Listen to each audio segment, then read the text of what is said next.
Well, the first PGD cases were in the early 90s, and at that time, IVF success rates were very low.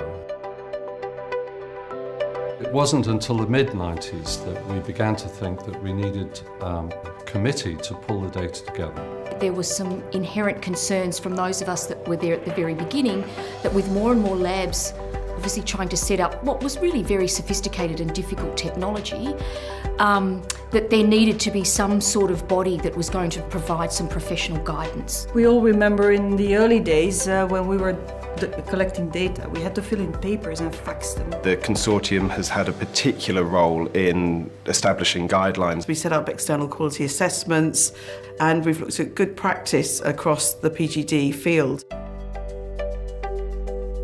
The most important part is that you bring people together that are in the same field, but also you provide annual data on the frequency of treatments, how effective they really are. It's of utmost important for us to continue our education and also to continue the collaboration of the consortium.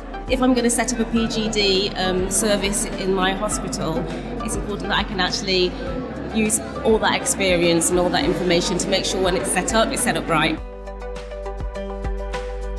Another challenge that we're going to face is the need to standardise some of the methodologies that we're using in embryo testing. In this respect, the consortium can do a lot for their participants because they can always attend to the consortium and ask for the names of people that are skilled in this, because it takes quite some skill. And then in that way we are able to help newcomers in the field or people that want to engage on new developments.